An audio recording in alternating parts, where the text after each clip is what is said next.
सूर्य भगवान की कथा। प्राचीन काल में एक बुढ़िया रहती थी। वह नियमित रूप से रविवार का व्रत करती।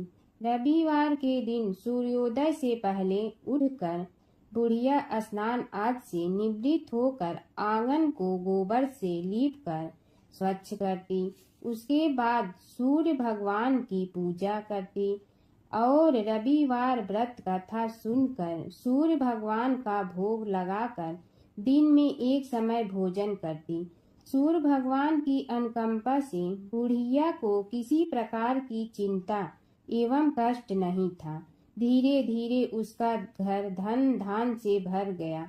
उस बुढ़िया को सुखी होते देख उसकी पड़ोसन उससे जलने लगी। बुढ़िया ने कोई गाय नहीं पाल रखी थी, अतः वह अपनी पड़ोसन के आंगन में बंधी गाय का गोबर लाती थी। पड़ोसन ने कुछ सोचकर अपनी गाय को घर के भीतर बांध दिया। रविवार को गोबर न मिलने से बुढ़िया अपना आंगन नहीं लीप सकी।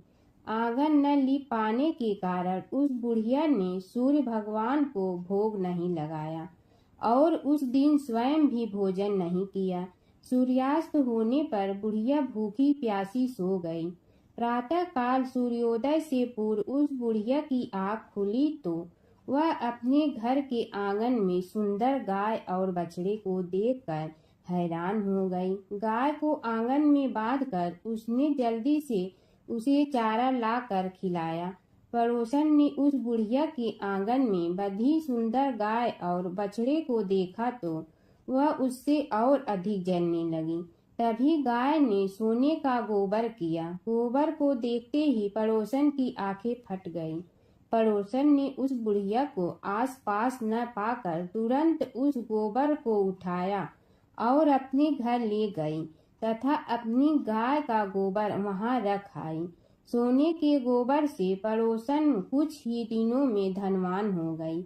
गाय प्रतिदिन सूर्योदय से पूर्व सोने का गोबर किया करती थी और बुढ़िया के उठने के पहले पड़ोसन उस गोबर को उठा कर ले जाती थी। बहुत दिनों तक बुढ़िया को सोने के गोबर के बारे में कुछ पता ही नहीं चला। बुढ़िया पहले की तरह हर रविवार को भगवान सूर्य देव का व्रत करती रही और कथा सुनती रही। लेकिन सूर्य भगवान को जब पड़ोसन की चालाकी का पता चला तो उन्होंने तेज आंधी चलाई। आंधी का प्रकोप देखकर बुढ़िया ने गाय को घर के भीतर बांध दिया। सुबह उठकर बुढ़िया ने सोने का गोबर देखा। उसे बहुत आश्चर्य हुआ। उस दिन के बाद बुढ़िया गाय को घर के भीतर बांधने लगी। सोने के गोबर से बुढ़िया कुछ ही दिन में बहुत धनी हो गई।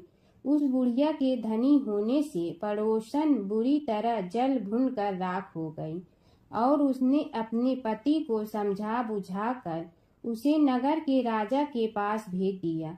सुंदर गाय को देखकर राजा बहुत खुश हुआ। सुबह जब राजा ने सोने का गोबर देखा तो उसके आश्चर्य का ठिकाना न रहा। उधर सूर्य देव भगवान को भूखी प्यासी बुढ़िया को इस तरह प्रार्थना करते देख उस पर बहुत करुणा आई। उसी रात सूर्य भगवान ने राजा को स्वप्न में कहा, राजन, बुढ़िया की गाय व बछड़ा तुरंत लौटा दो, नहीं तो तुम पर विपत्तियों का पहाड़ टूट पड़ेगा, तुम्हारा महल नष्ट हो जाएगा। सूर्य भगवान के स्वप्न से बुरी तरह भयभीत राजा ने प्रातः उठते ही गाय और बछड़े को बुढ़िया को लौटा दिया। राजा ने बहुत सा धन देकर बुढ़िया से अपनी गलती के लिए क्षमा मांगी। राजा ने पड़ोसन और उसके पति को उनकी इस दुष्टता के लिए दंड दिया। फिर राजा ने पूरे राज्य में घोषणा करा दी कि सभी स्त्री पुरुष रविवार का व्रत किया करें। रविवार का व्रत करने से सभी लोगों के घर धन धान से भर जाते हैं। राज्य में चारों ओर खुशहाली छा गई। स्त्री पुरुष सुखी जीवन यापन करने लगे तथा सभी लोगों के शारीरिक कष्ट भी दूर हो गए। सूर्य भगवान की कथा। सूर्य और चंद्र इस पृथ्वी के सबसे साक्षात देवता हैं। जो हमें प्रत्यक्ष उनके सर्वोच्च दिव्य स्वरूप में दिखाई देते हैं। वेदों में सूर्य को जगत की आत्मा कहा गया है। समस्त चराचर जगत की आत्मा सूर्य ही है। सूर्य से ही इस पृथ्वी पर जीवन है। वैदिक काल से ही भारत में सूर्योपासना का प्रचलन चला आ रहा है। वेदों की ऋचाओं में अनेक स्थानों पर सूर्य देव की स्तुति की गई है। पुराणों में सूर्य की उत्पत्ति, प्रभाव, स्तुति, मंत्र इत्यादि विस्तार से मिलते हैं। ज्योतिष शास्त्र में 9 ग्रहों में सूर्य को राजा का पद प्राप्त हुआ है। मार्कंडेय पुराण के अनुसार पहले यह संपूर्ण जगत प्रकाश रहित था। उस समय कमल योनि ब्रह्मा जी प्रकट हुए। उनके मुख से प्रथम शब्द ओम निकला, जो सूर्य का तेज रूपी सूक्ष्म रूप था। तत्पश्चात ब्रह्मा जी के 4 मुखों से 4 वेद प्रकट हुए, जो ओम के तेज में एकाकार हो गए। यह वैदिक तेज ही आदित्य है, जो विश्व का अविनाशी कारण है। ये वेद स्वरूप सूर्य ही सृष्टि की उत्पत्ति, पालन व संहार के कारण है। ब्रह्मा जी की प्रार्थना पर सूर्य ने अपने महातेज को समेटकर स्वल्प तेज को ही धारण किया। सृष्टि रचना के समय ब्रह्मा जी के पुत्र मरीचि हुए, जिनके पुत्र ऋषि कश्यप का विवाह आदिति से हुआ। आदिति ने घोर तप भगवान सूर्य को प्रसन्न किया, जिन्होंने उसकी इच्छा पूर्ति के लिए सुषुम्ना नाम की किरण से उसके गर्भ में प्रवेश किया। गर्भावस्था में भी अदिति चंद्रायण जैसे कठिन व्रतों का पालन करती थी। ऋषि राज कश्यप ने क्रोधित होकर आदिति से कहा, तुम इस तरह उपवास रखकर गर्भस्थ शिशु को क्यों मारना चाहती हो? यह सुनकर देवी आदिति ने गर्भ के बालक को उदर से बाहर कर दिया, जो अपने अत्यंत दिव्य तेज से प्रज्वलित हो रहा था। भगवान सूर्य शिशु रूप में उस गर्भ से प्रकट हुए। आदिति को मारीच अंडम कहा जाने का कारण यह बालक मार्तंड नाम से प्रसिद्ध हुआ। ब्रह्मा पुराण में अदिति के गर्भ से जन्मे सूर्य के अंश को विवस्वान कहा गया। एक बूढ़ा ब्राह्मण था। वह रोज पीपल को जल से सींचता था। पीपल में से रोज एक लड़की निकलती और कहती, पिताजी मैं आपके साथ जाऊंगी। यह सुनते सुनते बूढ़ा दिन ब दिन कमजोर होने लगा। तो बुढ़िया ने पूछा कि क्या बात है। बूढ़ा बोला कि पीपल से एक लड़की निकलती है और कहती है कि वह भी मेरे साथ चलेगी। बुढ़िया बोली कि कल ले आना उस लड़की को, जहाँ 6 लड़कियां पहले से ही हमारे घर में है, वहाँ 7वीं लड़की और सही। अगले दिन बूढ़ा उस लड़की को घर ले आया। घर लाने के बाद बूढ़ा ब्राह्मण आटा मांगने गया तो उसने पहले दिनों की अपेक्षा आज ज्यादा आटा मिला था। जब बुढ़िया वह आटा छानने लगी तो लड़की ने कहा कि लाओ माँ, मैं छान देती हूँ। जब वह आटा छानने बैठी तो परात भर गई। उसके बाद माँ खाना बनाने जाने लगी तो लड़की बोली कि आज रसोई मैं बनाऊंगी। तो बुढ़िया बोली कि ना, तेरे हाथ जल जाएंगे। लेकिन लड़की नहीं मानी। वह रसोई में खाना बनाने गई तो उसने तरह तरह के 36 व्यंजन बना डाले और आज सभी ने भर पेट खाना खाया। इससे पहले वह आधा पेट भूखा ही रहते थे। रात हुई तो बुढ़िया का भाई आया और कहने लगा कि दीदी मैं तो खाना खाऊंगा। बुढ़िया परेशान हो गई कि अब खाना कहाँ से लाऊंगी। लड़की ने पूछा कि क्या बात है माँ। उसने कहा कि तेरा मामा आया है और रोटी खाएगा, लेकिन रोटी तो सबने खा ली है, अब उसके लिए कहाँ से लाऊंगी। लड़की बोली कि तू चिंता मत कर माँ, मैं बना दूंगी। और वह रसोई में गई और मामा के लिए 36 व्यंजन बना दी। मामा ने भरपेट खाया और कहा भी कि ऐसा खाना इससे पहले उसने कभी नहीं खाया है। बुढ़िया ने कहा कि भाई तेरी बावनी भाजी है, उसी ने बनाया है। शाम हुई तो लड़की बोली कि माँ चौका लगा के चौके का दिया जला देना, कोठे में मैं सोऊंगी। बुढ़िया बोली कि ना बेटी, तू डर जाएगी। लेकिन वह बोली कि ना माँ, मैं नहीं डरूंगी, मैं अंदर कोठे में ही सोऊंगी। वह कोठे में ही जाकर सो गई। आधी रात को लड़की उठी और चारों ओर आंख मारी तो धन ही धन हो गया। वह बाहर जाने लगी तो एक बूढ़ा ब्राह्मण सो रहा था। उसने देखा तो कहा कि बेटी, तू कहाँ चली? लड़की बोली कि मैं तो दरिद्रता दूर करने आई थी, अगर तुम्हें दूर करवानी है तो करवा लो। उसने बूढ़े के घर में भी आँख से देखा तो चारों ओर धन ही धन हो गया। सुबह सवेरे सब उठे तो लड़की को ना पाकर उसे ढूंढने लगे कि पावनी बेटी कहाँ चली गई। बूढ़ा ब्राह्मण बोला कि वह तो लक्ष्मी माता थी, जो तुम्हारे साथ मेरी दरिद्रता भी दूर कर गई। हे लक्ष्मी माता, जैसे आपने उनकी दरिद्रता दूर की, वैसे ही सबकी करना। एक समय की बात है कि विष्णु भगवान का विवाह लक्ष्मी जी के साथ निश्चित हो गया। विवाह की तैयारी होने लगी। सभी देवताओं को निमंत्रण भेजे गए, परंतु गणेश जी को निमंत्रण नहीं दिया। कारण जो भी रहा हो, अब भगवान विष्णु की बारात जाने का समय आ गया। सभी देवता अपनी पत्नियों के साथ विवाह समारोह में आए। उन सब ने देखा कि गणेश जी कहीं दिखाई नहीं दे रहे हैं। तब वे आपस में चर्चा करने लगे कि क्या गणेश जी को कोई न्योता नहीं दिया है, या स्वयं गणेश जी ही नहीं आए हैं। सभी को इस बात पर आश्चर्य होने लगा। तभी सब ने विचार किया कि विष्णु भगवान से ही इसका कारण पूछा जाए। विष्णु भगवान से पूछने पर उन्होंने कहा कि हमने गणेश जी के पिता भोलेनाथ महादेव को न्योता भेजा है। यदि गणेश जी अपने पिता के साथ आना चाहते हैं तो आ जाते, अलग से न्योता देने की कोई आवश्यकता भी नहीं थी। दूसरी बात यह है कि उनको 1.25 मन मूंग, 1.25 मन चावल, 1.25 मन घी और 1.25 मन लड्डू का भोजन दिन भर में चाहिए। यदि गणेश जी नहीं आएंगे तो कोई बात नहीं, दूसरे के घर जाकर इतना सारा खाना पीना अच्छा भी नहीं लगता। इतनी वार्ता कर ही रहे थे कि किसी एक ने सुझाव दिया, यदि गणेश जी आ भी जाए तो उनके द्वारपाल बनाकर बैठा देंगे कि आप घर की याद रखना। आप तो चूहे पर बैठकर धीरे धीरे चलोगे तो बारात से बहुत पीछे रह जाओगे। यह सुझाव भी सबको पसंद आ गया तो विष्णु भगवान ने भी अपनी सहमति दे दी। होना क्या था कि इतने में गणेश जी वहां आ पहुंचे और उन्हें समझा बुझा कर घर की रखवाली करने बैठा दिया गया। बारात चल रही थी, तब नारद जी ने देखा कि गणेश जी तो दरवाजे पर ही बैठे हुए हैं, तो वे गणेश जी के पास गए और रुकने का कारण पूछा। गणेश जी कहने लगे कि विष्णु भगवान ने मेरा बहुत अपमान किया है।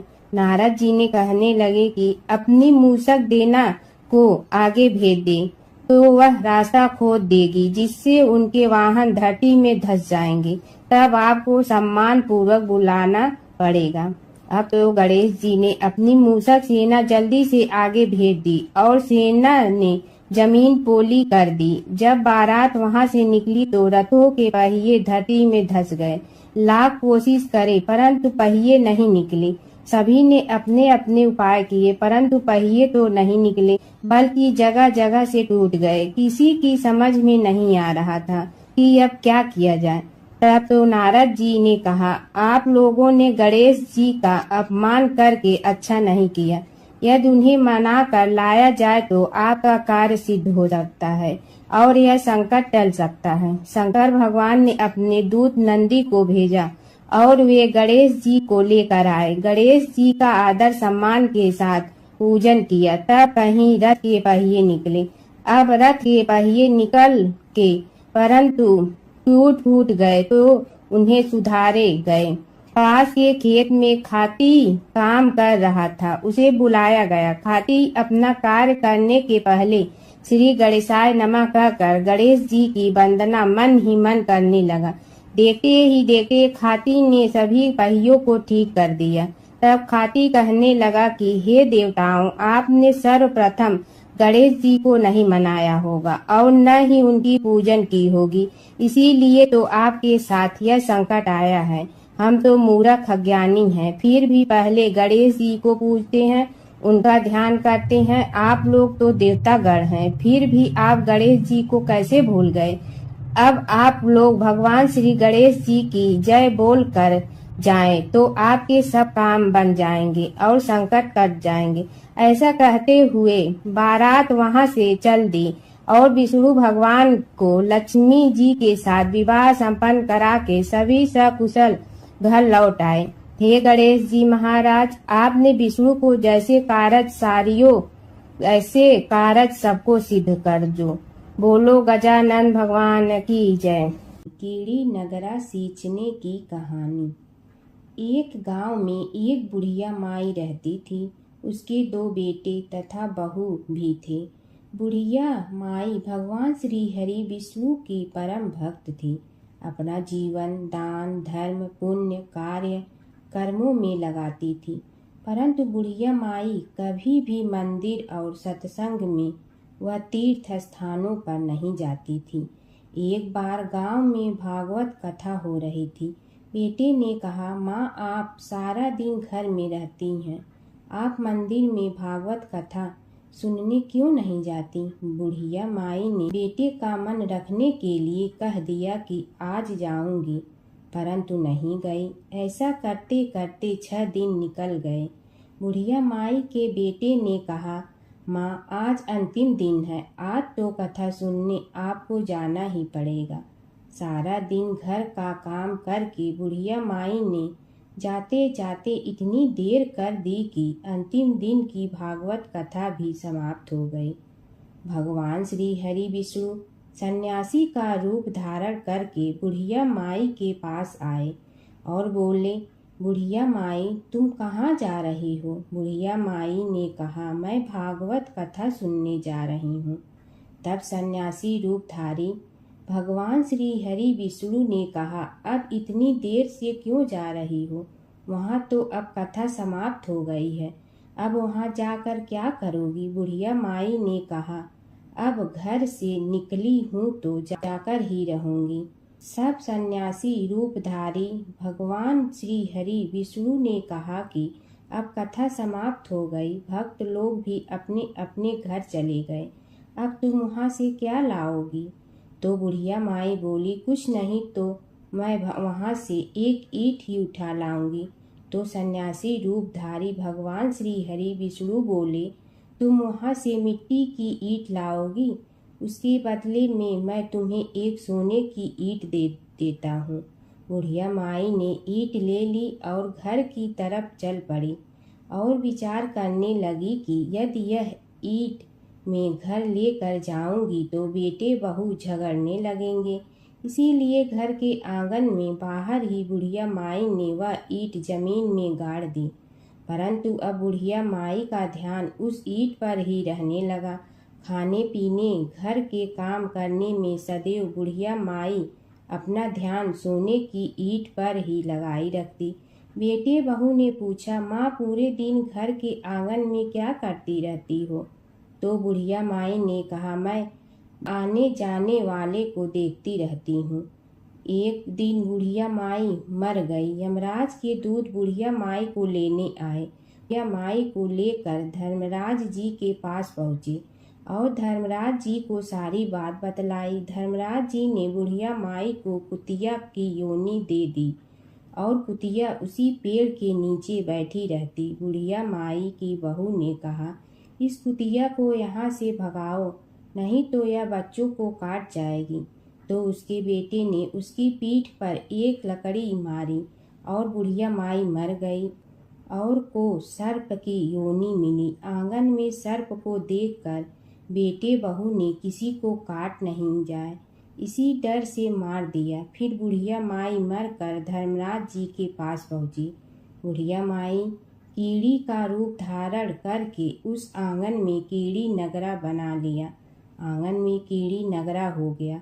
घर वाले बहुत परेशान हुए। घर वाले भोजन भी नहीं बना रहे थे और मन ही मन होने का स्मरण करने लगे। तब भगवान श्री हरि विष्णु सन्यासी का रूप धारण करके आए और बोले कि कुछ खाने को दे दो।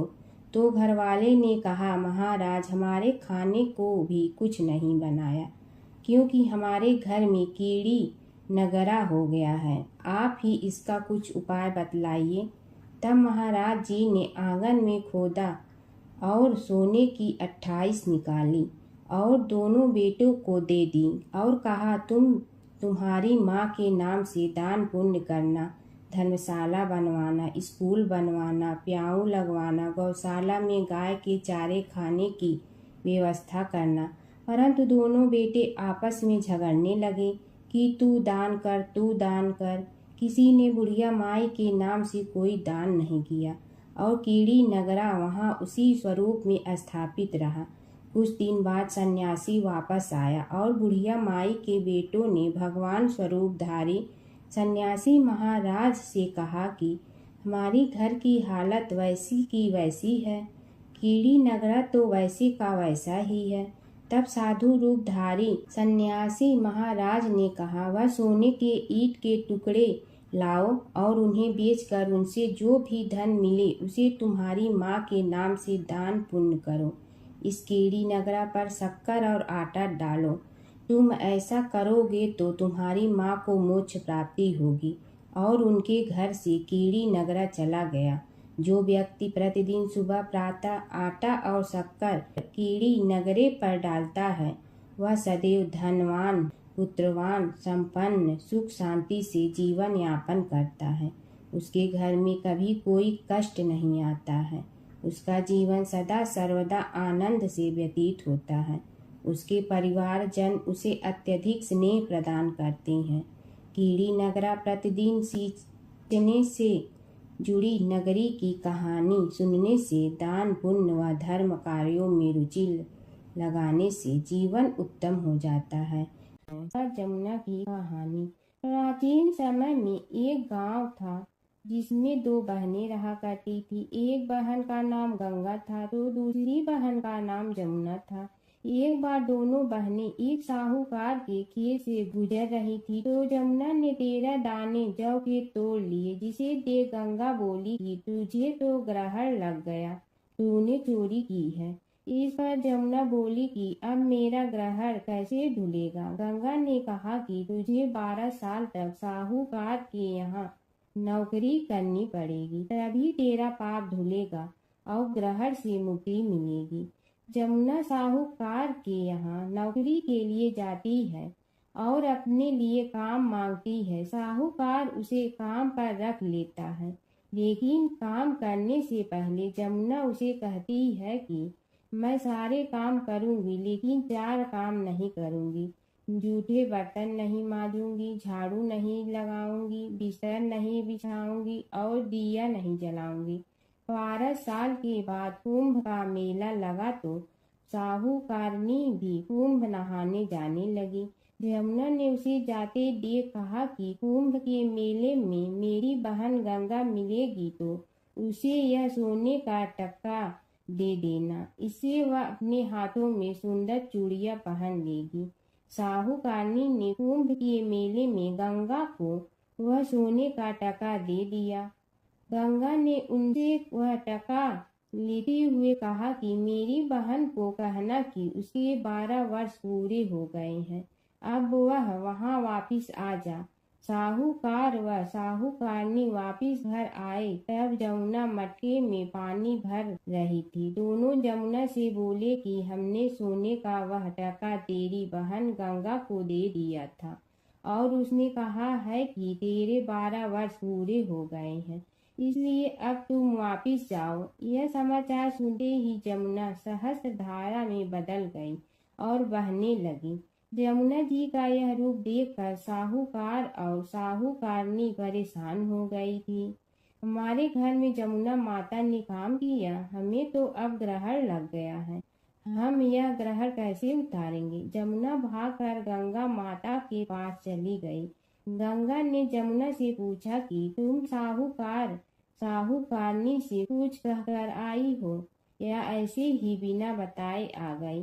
तब जमुना बोली कि मैं तो कुछ भी बताकर नहीं आई हूँ। गंगा ने कहा कि जा उन्हें धीरज दे आ, नहीं तो उन्हें जीवन भर असंतोष ही रहेगा। गंगा के कहने पर जमुना माता ने साहूकार साहूकारनी को सपने में दर्शन दिए और कहा कि तुम दोनों उल्टे माथे क्यों पड़े हो, जाओ उठकर खाओ पियो। तब दोनों बोले कि हम कैसे उठें, हमें तो ग्रहण लगा है, क्योंकि हमने उल्टे सीधे और पता नहीं कितने नीच कार्य आपसे कराए हैं। तब जमुना जी बोली कि तुम्हें ग्रहण नहीं लगा है, ग्रहण तो मुझे लगा था कि मैंने तुम्हारे खेत से 13 दाने जौ के चुराए थे।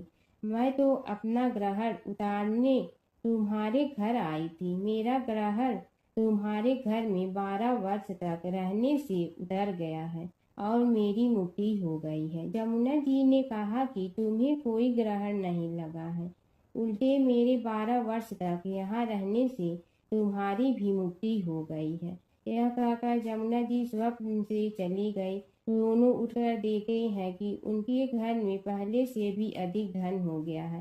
हे जमुना माता, जैसे आपने साहूकार व साहूकारनी की मुक्ति कराई, वैसे ही आप अपने सभी भक्तों की करना। नगर बसेरे की कहानी। किसी गांव में एक भाट व एक जाट रहता था। दोनों में घनिष्ठ मित्रता थी। एक बार जाट अपनी बहन के घर जाने को तैयार हुआ तो भाट अपनी ससुराल जाने को तैयार हुआ। दोनों साथ चल पड़े तो रास्ते में रुककर एक कुएं की मुंडेर पर बैठ गए। जाट ने भाट से कहा कि नगर बसेरा कर लेते हैं। इस पर भाट बोला कि तू ही नगर बसेरा कर ले, मैं तो अपनी ससुराल जा रहा हूँ, वहाँ खूब खातिर होगी मेरी, तू कर ले नगर बसेरा। जाट वहीं कुएं के पास बैठ पानी की घंटी और चावल का दाना लेकर नगर बसेरा करने लगा। नगर बसेरा करने के साथ जाट कहने लगा कि नगर बसेरा जो करे सो मल धोवे पाँव, ताता माड़ा तापसी देगी मेरी माँ, माँ देगी मावशी तेगी द्वारका का वास, मीठा मीठा घास वृंदावन का वास, 5 कुल्ठी छठी रास, मेरी जीवड़ो श्री कृष्ण के पास, डालू पानी हो जाए घी, झट से निकल जाए मेरा जी। यह सब कर कर के वह जाट बहन के पास चल पड़ा। जाट की बहन ने भाई के आने पर उसकी खातिर की। खी बूरा के साथ भाई को जिमाया। दोनों ने बैठकर ढेर सारी बातें की।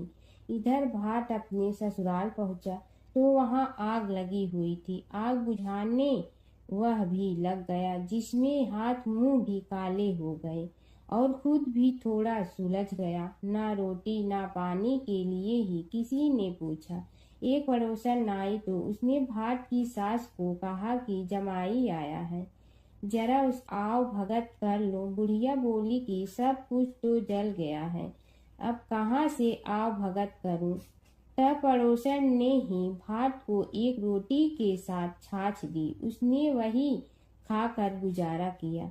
शाम को दोनों फिर घर की ओर चल पड़े और रास्ते में मिल गए और एक दूसरे का हाल पूछा। भाट बोला कि मेरी ससुराल में तो आग लगी हुई थी, आग बुझाते मैं खुद काला हो गया हूँ, ना रोटी मिली ना पानी। जाट बोला कि मेरी तो बहुत खातिर हुई। फिर बोला कि मैंने कहा था ना कि नगर बसेरा कर ले, अब कर ले, लेकिन भाट ने फिर मना कर दिया। कहने लगा कि चाहे रोटी दे या न दे, तेरी तो माँ है, दही चूरमा का पेड़ा धरा पाएगा। भाट ने फिर नगर बसेरा नहीं किया। जाट ने कर लिया। नगर बसेरा जो करे सो मल धोवे पाँव, ताता माड़ा तापसी देगी मेरी माँ, माँ देगी मावशी देगी द्वारका का वास, मीठा मीठा घास वृंदावन का वास, 5 कुल्ठी छठी रास, मेरा जीवड़ो श्री कृष्ण के पास, डालू पानी हो जाए घी, झट से निकल जाए मेरा जी। करके वह चल पड़ा। घर पहुँचते ही जाट की मावशी ने बहुत लाड प्यार किया। उधर भाट घर गया तो उसकी भैंस खो गई थी। बाप एक लाठी रखे तो दूसरी उठाए और कहने लगा कि ससुराल गया तो आग लगा दी, अब यहाँ आया तो भैंस खो दी।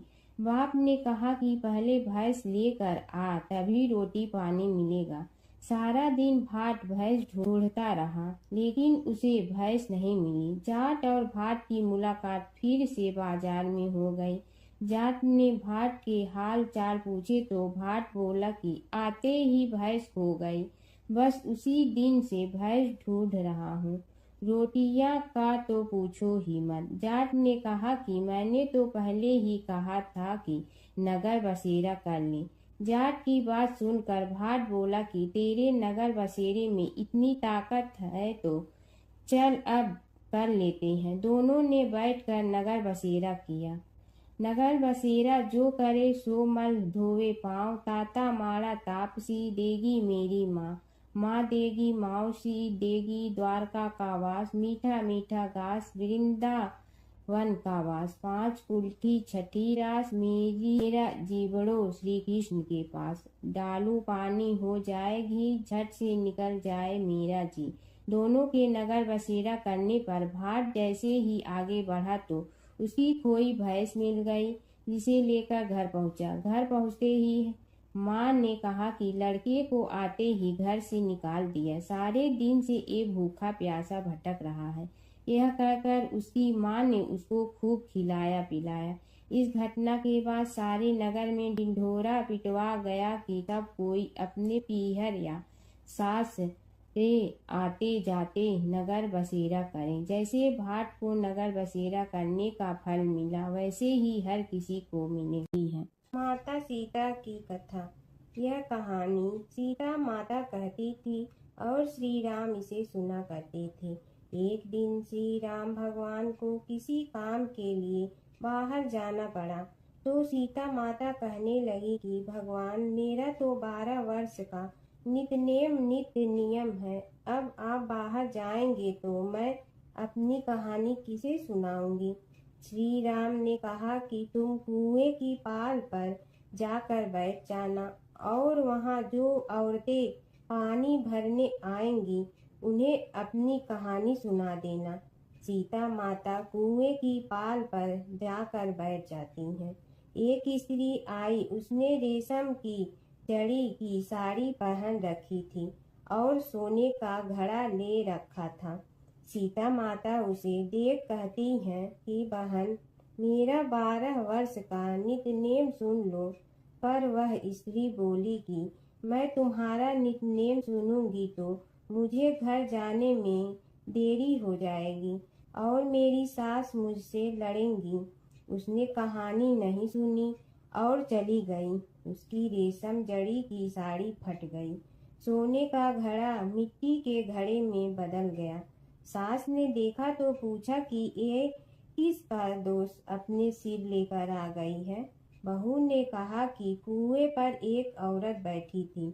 उसने कहानी सुनने के लिए कहा, लेकिन मैंने सुनी नहीं, जिसका यह फल मिला है। बहू की बात सुनकर अगले दिन वही साड़ी और घड़ा लेकर सास कुएं की पाल पर गई। सास को वहीं माता सीता बैठी मिली, तो माता सीता ने कहा कि बहन, मेरी कहानी सुन लीजिए। सास बोली कि एक बार छोड़, मैं तो 4 बार कहानी सुन लूंगी। राम आए लक्ष्मण आए, देश के पुजारी आए, नित नेम का नेम लाए, आओ राम बैठो राम। तपी रसोई जियो राम, माखन मिश्री खाओ राम। दूध बतासा पियो राम, सूत के पलका मोठो राम। साल दुसाला पोठो राम, साल दुसाला ओढ़ो राम। जब बोलो जब राम ही राम, राम संवारे सबके काम। खाली घर भंडार भरेंगे, सबका बेड़ा पार करेंगे। श्री राम जय जय राम। सास बोली कि बहन, कहानी तो बहुत अच्छी लगी। कहानी सुनकर सास घर चली गई और उसकी साड़ी फिर से रेशम जड़ी की बन गई। मिट्टी का घड़ा फिर सोने के घड़े में बदल गया। बहू कहने लगी, सासू माँ, आपने ये सब कैसे किया। सास ने कहा कि बहू, तू दोष लगा के आई थी और मैं अब दोष उतार कर आ रही हूँ। बहू ने फिर पूछा कि वह कुएं वाली स्त्री कौन है। सास बोली कि वे सीता माता थी। वे पुराने से नया कर देती हैं, खाली घर में भंडार भर देती हैं। वह लक्ष्मी जी का वास घर में कर देती हैं। आदमी की जो भी इच्छा हो उसे पूरा कर देती हैं। बहू बोली कि ऐसी कहानी मुझे भी सुना दो। सास बोली कि ठीक है, तुम भी सुनो। और सास ने कहानी शुरू की। राम आए लक्ष्मण आए, देश के पुजारी आए, नित नेम का नेम लाए, आओ राम बैठो राम, तपी रसोई जियो राम, माखन मिश्री खाओ राम, दूध बतासा पियो राम, सूत के पलका मोठो राम, साल दुसाला पोठो राम, साल दुसाला ओढ़ो राम, जब बोलो जब राम ही राम, राम संवारे सबके काम, खाली घर भंडार भरेंगे, सबका बेड़ा पार करें, श्री राम जय जय राम। कहानी सुनकर बहू बोली कि कहानी तो बहुत अच्छी है। सास ने कहा कि ठीक है, इस कहानी को रोज कहा करेंगे। अब सास बहू रोज सवेरे उठती, नहाती धोती और पूजा करने के बाद नित्य की सीता की कहानी कहती। एक दिन उनके यहाँ एक पड़ोस की औरत आई और बोली कि बहन जरा सी आँच दे ना। तो वह बोली कि आज तो अभी हमने जलाई ही नहीं। पड़ोसन ने कहा कि तुम सुबह 4 बजे से उठकर क्या कर रही हो? फिर उन्होंने कहा कि सुबह उठकर हम पूजा करते हैं, फिर सीता माता की नित्य नेम की कहानी कहते हैं। पड़ोसन ने उसकी बात सुनकर फिर कहा कि सीता माता की कहानी कहने से तुम्हें क्या मिलता है? वे बोली कि इनकी कहानी कहने से घर में भंडार भर जाते हैं, सारे काम सिद्ध होते हैं, मन की इच्छा भी पूरी हो जाती है। पड़ोसन कहती है कि बहन ऐसी कहानी तो मुझे भी सुना दो। फिर वह बोली कि ठीक है, तुम भी यह कहानी सुन लो। राम आए लक्ष्मण आए, देश के पुजारी आए, नित नेम का नेम लाए, आओ राम बैठो राम। सारी कहानी सुनने के बाद पड़ोसन कहने लगी, बहन कहानी तो मुझे बहुत अच्छी लगी। अब वह पड़ोसन भी नित नेम सीता माता की कहानी कहने लगी। कहानी कहने से सीता माता ने पड़ोसन के भी भंडार भर दिए। अब तो पूरे मोहल्ले में नित नेम की कथा चल पड़ी। हर किसी की मनोकामना पूरी होने लगी। हे सीता माता, जैसे आपने उनके भंडार भरे वैसे ही आप हमारे भी भंडार भरना, सबकी भरना, कहानी सुनने वाले के भी और कहानी कहने वाले के भी। गणेश और बुढ़िया माई की कथा। एक बुढ़िया थी, वह बहुत ही गरीब और दृष्टिहीन थी। उसके एक बेटा और बहू थे। वह बुढ़िया सदैव गणेश जी की पूजा किया करती थी। एक दिन गणेश जी प्रकट होकर उस बुढ़िया से बोले, बुढ़िया माँ, तू जो चाहे सो मांग ले। बुढ़िया बोली, मुझे तो मांगना नहीं आता, कैसे और क्या मांगूं? तब गणेश जी बोले, अपने बहू बेटे से पूछ कर मांग ले। तब बुढ़िया ने अपने बेटे से कहा, गणेश जी कहते हैं तू कुछ मांग ले, बता मैं क्या मांगूं? पुत्र ने कहा, माँ तू धन मांग ले। बहू से पूछा तो बहू ने कहा, नाती मांग ले। तब बुढ़िया ने सोचा कि ये तो अपने अपने मतलब की बात कर रहे हैं। अतः उस बुढ़िया ने पड़ोसन से पूछा तो उन्होंने कहा, बुढ़िया तू तो थोड़े दिन जियोगी, क्यों तू धन मांगो और क्यों नाती मांगे? तू तो अपनी आँखों की रोशनी मांग ले, जिससे तेरी जिंदगी आराम से कट जाए। इस पर बुढ़िया बोली, यदि आप प्रसन्न है तो मुझे 9 करोड़ की माया दे, निरोगी काया दे, अमर सुहाग दे, आँखों की रोशनी दे, नाती दे, पोता दे और सब परिवार को सुख दे और अंत में मोक्ष दे। यह सुनकर तब गणेश जी बोले, बुढ़िया माँ, तुमने तो हमें ठग लिया। फिर भी जो तूने मांगा है वचन के अनुसार सब तुझे मिलेगा। और यह कहकर गणेश जी अंतर ध्यान हो गए। उधर बुढ़िया माँ ने जो कुछ मांगा वह सब कुछ मिल गया। हे गणेश जी महाराज, जैसे तुमने उस बुढ़िया माँ को सब कुछ दिया वैसे ही सबको देना। बुढ़िया माई को मुक्ति दी तुलसी माता की कथा। एक बुढ़िया माई तुलसी जी को सींचती और कहती कि हे तुलसी माता, सत की दाता, मैं तेरा बिडला सींचती हूँ, मुझे बहू दे, पीताम्बर की धोती दे, मीठा मीठा घास दे, बैकुंठा में वास दे, चटक की चाल दे, पटक की मोद दे, चंदन का काठ दे, रानी सा राज दे, दाल भात का भोजन दे, 11 की मौत दे, कृष्ण जी का कंधा दे। तब तुलसी माता यह सुनकर सूखने लगी। तो भगवान ने पूछा कि हे तुलसी, तुम क्यों सूख रही हो? तुलसी माता ने कहा कि एक बुढ़िया रोज आती है और यही बात कह जाती है, मैं सब बात तो पूरा कर दूंगी, लेकिन कृष्ण का कंधा कहाँ से लाऊंगी? तो भगवान बोले, जब वो मरेगी तो मैं अपने आप कंधा दे आऊँगा, तू बुढ़िया माई से कह देना। जब बुढ़िया माई मर गई, सब लोग आ गए। जब माई को ले जाने लगे तो वह किसी से न उठी। तब भगवान एक 12 बरस के बालक का रूप धारण करके आए।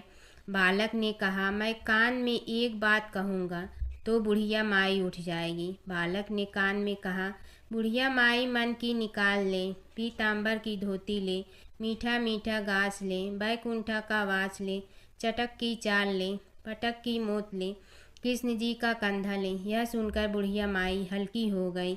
भगवान ने कंधा दिया और बुढ़िया माई को मुक्ति मिल गई। हे तुलसी माता, जैसे बुढ़िया माई को मुक्ति दी वैसे सबको देना। प्राचीन काल की बात है। एक नगर में धर्मपाल नाम का एक निर्धन किंतु अत्यंत धर्मनिष्ठ व्यक्ति रहता था।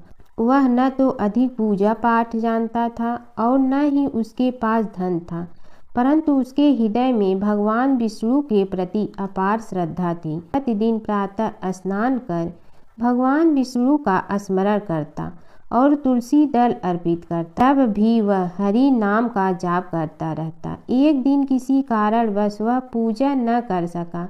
मन में ग्लानि हुई और रात को उसने भगवान विष्णु से क्षमा याचना की।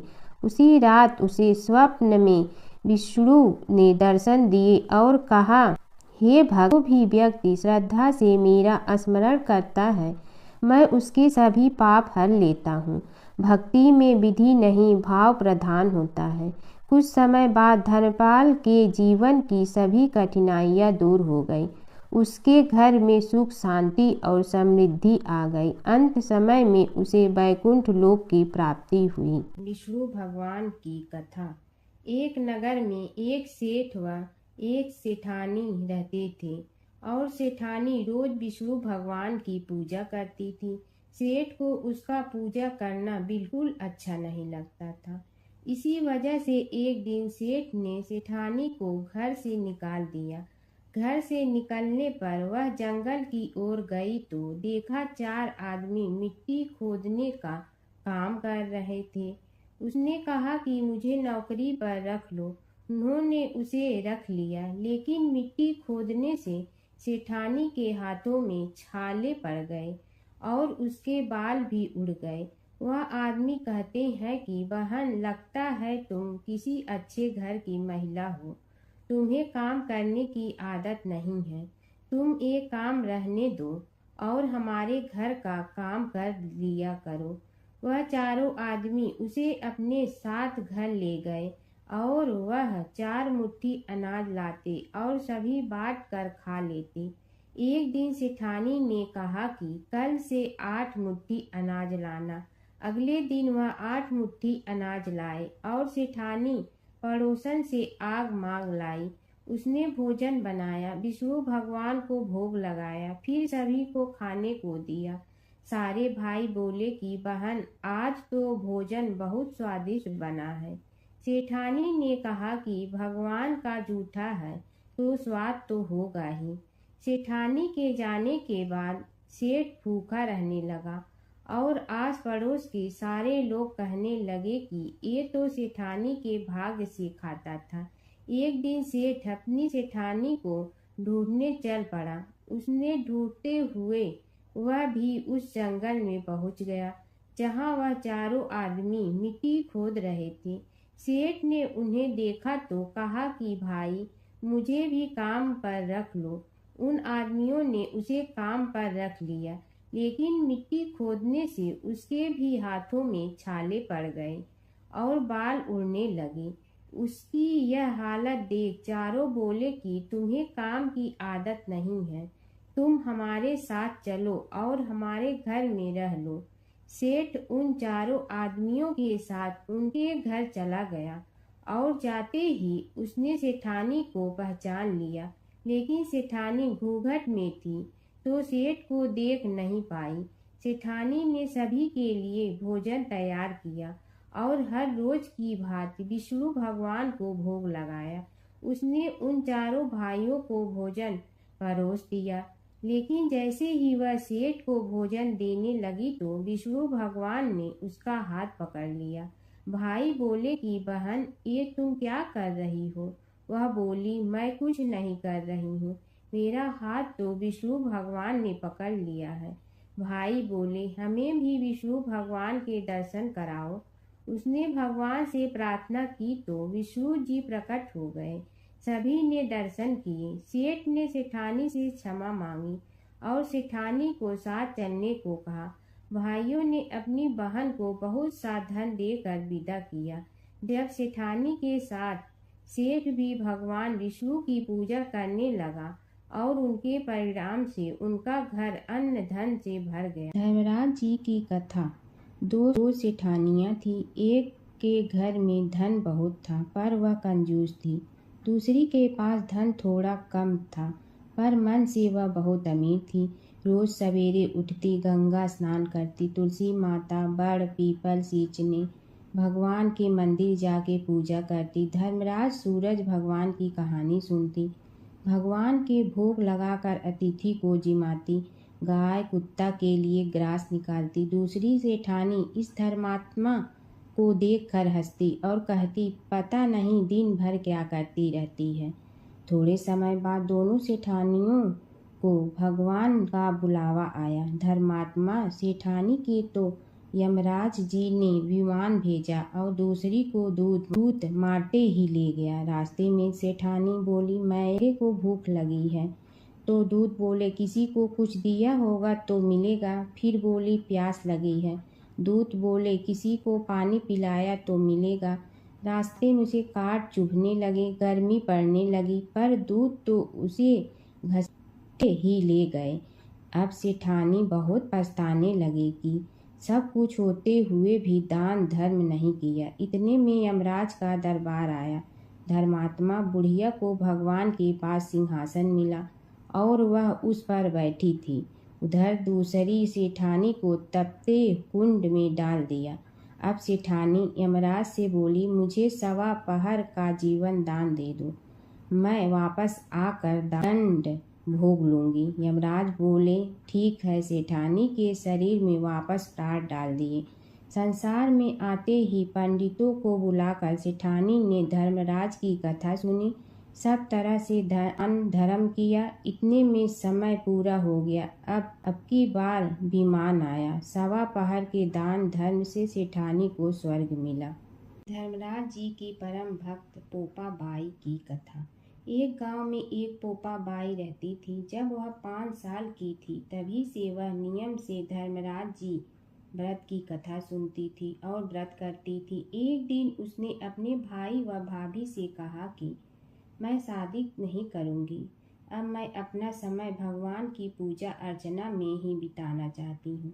इसलिए मेरी झोपड़ी गांव के बाहर बनवा दो और गांव में सबको कह दो कि वह अपनी गाय व बछड़ों को मेरे यहाँ ही घास भूस चरने को भेज दो और जिसकी भी इच्छा हो, श्रद्धा हो, मुझे खाना भिजवा दो। एक दिन नगर का राजा शिकार खेलने जंगल में आया और गांव के बाहर जंगल के पास बनी झोपड़ी देखकर रुक गया। झोपड़ी के पास जाकर उसने आवाज लगाई कि कौन है, लेकिन भीतर से कोई आवाज न आने पर वह लगातार दरवाजा खटखटाता रहा। तब पोपा बाई उठी और कहने लगी कि कौन हो तुम जो बार बार दरवाजा बजा रहे हो, क्यों आवाज लगा रहे हो? राजा ने कहा कि मैं यहाँ का राजा हूँ और तुम्हारे साथ विवाह करूँगा। पोपा बाई ने कहा कि जहाँ से आए हो वहीं चले जाओ, मैं किसी पराये आदमी का मुंह नहीं देखती हूँ। राजा ने पोपा बाई की एक नहीं सुनी और जबरदस्ती उठा ले गया। तब पोपा बाई ने राजा को श्राप दिया कि तुम्हारा सारा राजपाट नष्ट हो जाएगा, महल में आने पर राजा की रानियों ने सारी बात सुनकर राजा से अनुरोध किया कि पोपा बाई को वहीं वापस छोड़ आओ। राजा जब पोपा बाई को वापस झोपड़ी में छोड़ने जाने लगा तो रास्ते में पाप की नदी आई, जिसमें राजा डूब गया। कुछ समय बाद पोपा बाई मृत्यु के बाद धर्मराज जी के यहाँ पहुंची और धर्मराज जी ने उन्हें स्वर्ग का राज दे दिया। एक बार एक सेठ व सेठानी मृत्यु लोक से स्वर्ग लोक आए तो उसके द्वार बंद देखकर वह धर्मराज जी से द्वार खोलने का आग्रह करते हैं। धर्मराज जी कहते हैं, इस द्वार पर पोपा बाई का राज है। इस पर सेठ सेठानी कहते हैं कि हम पोपा बाई को नहीं जानते हैं। धर्मराज जी उन दोनों की बात सुनकर कहते हैं कि तुम दोनों 7 दिन तक मृत्युलोक में रहो। 8 खोपड़ा से राई भरकर 5 कपड़े ऊपर रखकर कहानी सुनकर उद्यापन करना और कहना कि राज है पोपा बाई लेखा लेगी राई राई का। सारे बोलो पोपा बाई की जय। भगवान विष्णु और नारद की कथा। एक बार नारद मुनि जी ने भगवान विष्णु जी से पूछा, हे भगवान, आपका इस समय सबसे प्रिय भक्त कौन है? अब विष्णु तो भगवान हैं, सो झट से समझ गए अपने भक्त नारद मुनि की बात और मुस्कुरा कर बोले, मेरा सबसे प्रिय भक्त उस गांव का एक किसान है। यह सुनकर नारद मुनि जी थोड़ा निराश हुए और फिर से एक प्रश्न किया, हे भगवान, आपका बड़ा भक्त तो मैं हूँ, तो फिर सबसे प्रिय क्यों नहीं? भगवान विष्णु जी ने नारद मुनि जी से कहा, इसका जवाब तो तुम खुद ही दोगे। जाओ एक दिन उसके घर रहो और फिर सारी बात मुझे बताना। नारद मुनि जी सुबह सवेरे मुंह अंधेरे उस किसान के घर पहुंच गए। देखा अभी अभी किसान जगा है और उसने अब सबसे पहले अपने जानवरों को चारा देता, फिर मुंह धोता, दैनिक कार्यों से निवृत्त होता, जल्दी जल्दी भगवान का नाम लिया, रूखी सूखी रोटी खाकर जल्दी जल्दी अपने खेतों पर चला गया। सारा दिन खेतों में काम किया और शाम को वापस घर आया। जानवरों को अपनी जगह बांधा, उन्हें चारा पानी डाला, हाथ धोया, मुंह धोया, फिर थोड़ी देर भगवान का नाम लिया, फिर परिवार के संग बैठकर खाना खाया और कुछ बातें की और फिर से सो गया। अब सारा दिन यह सब देखकर नारद मुनि जी भगवान विष्णु के पास वापिस आए और बोले, भगवान, मैं आज सारा दिन उस किसान के संग रहा, लेकिन वो तो ढंग से आपका नाम भी नहीं ले सकता। उसने थोड़ी देर सुबह, थोड़ी देर शाम को और भी जल्दी जल्दी आपका ध्यान किया और मैं तो 24 घंटे सिर्फ आपका ही नाम जपता हूँ। क्या आपका सबसे प्रिय भक्त वो गरीब किसान ही है?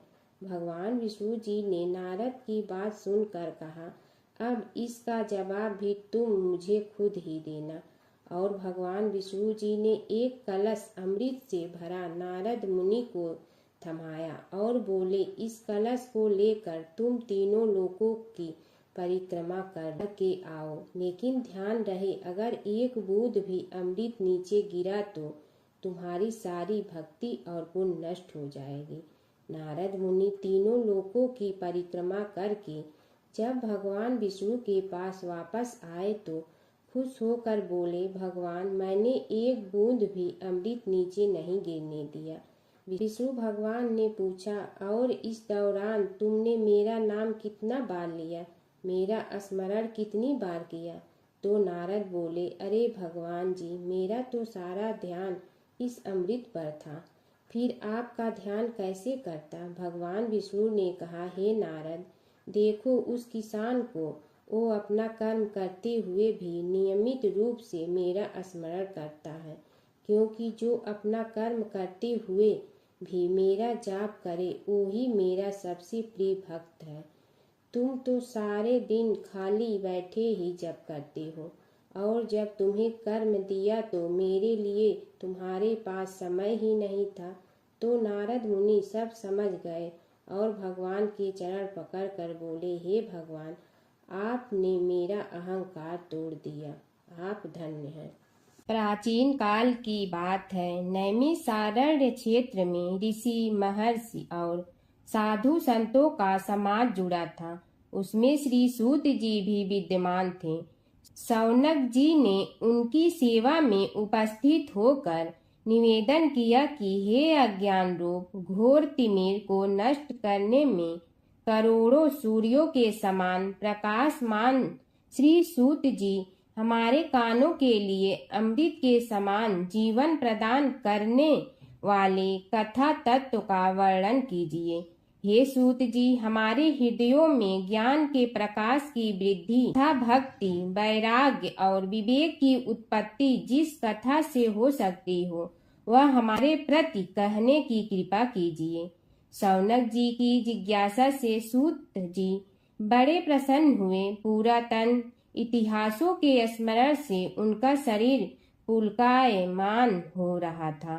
वे कुछ देर उसी स्थिति में विराजमान रहकर कुछ विचार करते रहे और अंत में बोले, शौनक जी, इस विषय में आपके चित्त में बड़ी जिज्ञासा है। आप धन्य हैं जो सदैव ज्ञान की प्राप्ति में तत्पर रहते हुए विभिन्न पुराण कथाओं की जिज्ञासा रखते हैं। आज मैं आपको ज्ञान के परम स्रोत रूप श्री गणेश जी का जन्म कर्म रूप चरित्र सुनाऊंगा। गणेश जी से ही सभी ज्ञानों, सभी विद्याओं का उद्भव हुआ है। अब आप सावधान चित्त से विराजमान हो। श्री गणेश जी के ध्यान और नमस्कार पूर्वक उनका चरित्र श्रवण करें। नमस्तस्मै गणेशाय ब्रह्मा विद्या प्रदायिनी यनागस्त्यसमः साक्षात विघ्न सागर सोषणे। कैसे हैं वे श्री गणेश जो सभी प्रकार की ब्रह्म विद्याओं को प्रदान करने वाले, अर्थात ब्रह्मा के सगुण और निर्गुण स्वरूप पर प्रकाश डालने और जीव ब्रह्मा का अभेद प्रतिपादन करने वाली विद्याओं के दाता हैं। वे विघ्नों के समुद्रों को महर्षि अगस्त्य के समान शोषण करने में समर्थ हैं। इसलिए उनका नाम विघ्न सागर शोषक के नाम से प्रसिद्ध है। मैं उन भगवान श्री गणेश जी को नमस्कार करता हूँ। प्रथम पूजा के अधिकारी श्री गणेश जी, यह कहकर सूत जी कुछ समय के लिए मौन हो गए और फिर बोले, शौनक जी, भगवान गणेश जी ही सर्वप्रथम पूजा प्राप्ति के अधिकारी हैं। किसी भी देवता की पूजा करो, पहले उनकी पूजा करो। शौनक जी ने निवेदन किया, हे भगवान, हे सूत, सर्वप्रथम यह बताने की कृपा कीजिए कि गणेश जी को प्रथम पूजा का अधिकार किस प्रकार प्राप्त हुआ।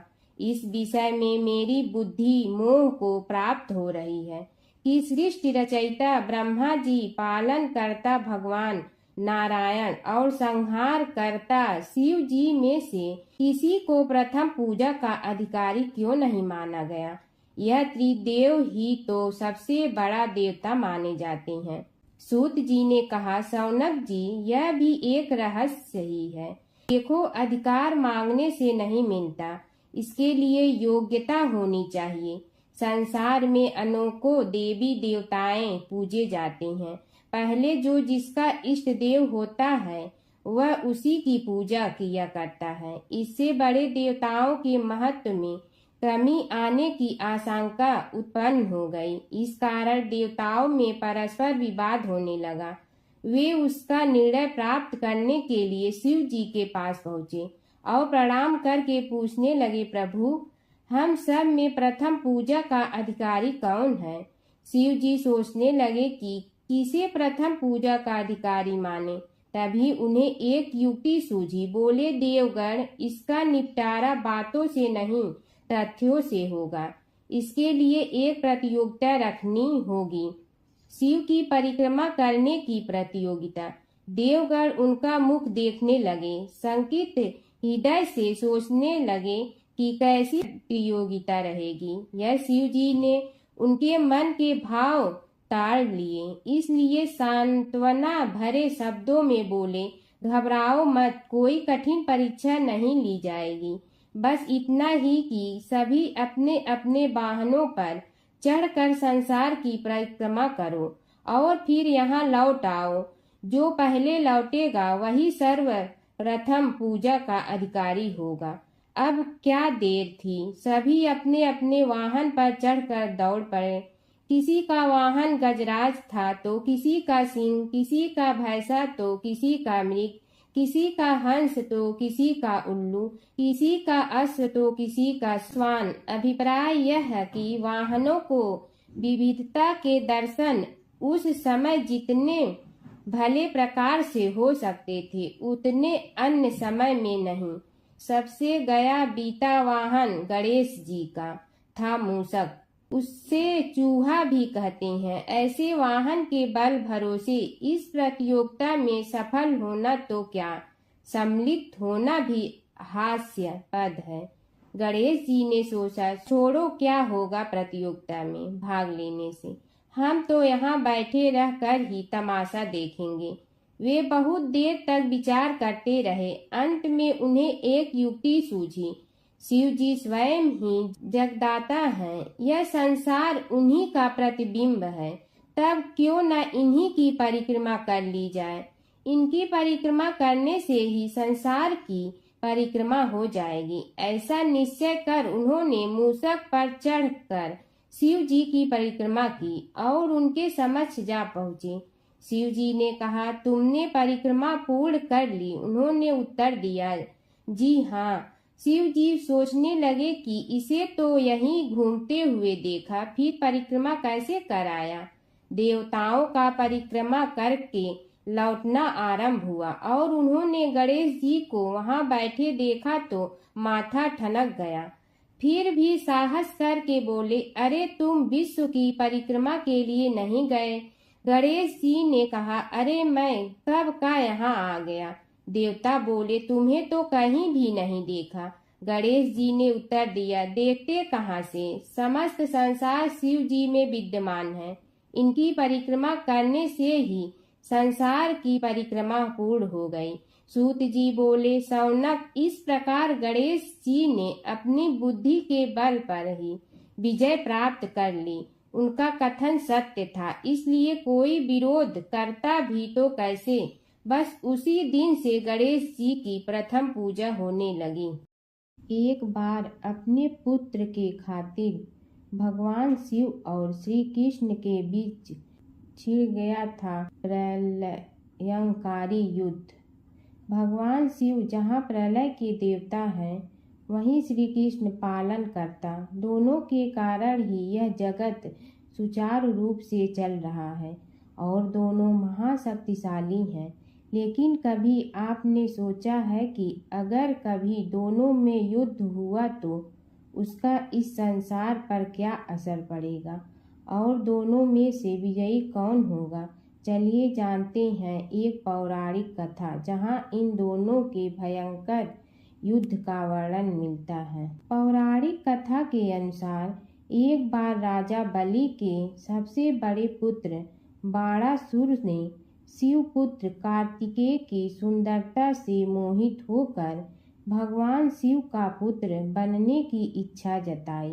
उसने भगवान शिव की कठोर तपस्या की, जिसके बाद शिव जी ने उसे अपने पुत्र के रूप में स्वीकार कर लिया। एक समय ऐसा आया जब बाणासुर की पुत्री उषा को श्री कृष्ण के पुत्र अनिरुद्ध से प्रेम हो गया। उषा की मायावी मित्र अप्सरा चित्रलेखा ने अनिरुद्ध और उषा का गंधर्व विवाह करा दिया। जब बाणासुर को यह बात पता चली तो उसने अनिरुद्ध का अपहरण कर उसे अपना बंदी बना लिया। फिर क्या था, श्री कृष्ण ने अपनी पूरी सेना के साथ बाणासुर की नगरी पर धावा बोल दिया। श्री कृष्ण और बाणासुर का युद्ध। बाणासुर श्री कृष्ण की नारायणी सेना से अकेले नहीं लड़ सकता था, इसलिए उसने भगवान शिव से मदद मांगी। अब युद्ध में श्री कृष्ण की नारायणी सेना के विरुद्ध बाणासुर की सेना के साथ भगवान शिव और कुमार कार्तिकेय भी लड़ रहे थे। युद्ध इतना भयानक था कि एक पल को लगा कि भगवान शंकर ने अग्निशस्त्र से गरुड़ पर सवार श्री कृष्ण, बलराम और प्रद्युम्न मारे गए, लेकिन उसी समय श्री कृष्ण ने वरुणास्त्र का प्रयोग कर महादेव के अग्नेस्त्र को शांत कर दिया।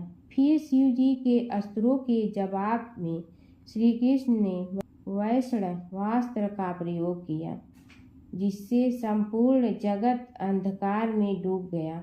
गुस्से में भगवान शंकर ने 4 पंखा वाला बाण अपने हाथ में ले लिया, तो श्री कृष्ण ने जीभरास्त्र उठाया।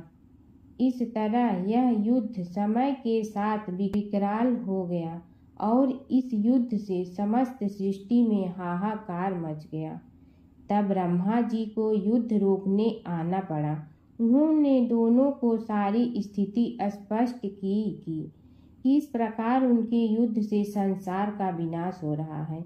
उनके समझाने के बाद महादेव युद्ध में पीछे हट गए, लेकिन कार्तिकेय और बाणासुर भगवान श्री कृष्ण से युद्ध करते रहे। जब श्री कृष्ण ने बाणासुर को परास्त किया, अंत में भगवान श्री कृष्ण ने युद्ध में बाणासुर को पराजित करने के लिए अपना सुदर्शन चक्र प्रयोग किया और उसकी मदद से बाणासुर के सहस्त्र भुजाओं को काट डाला।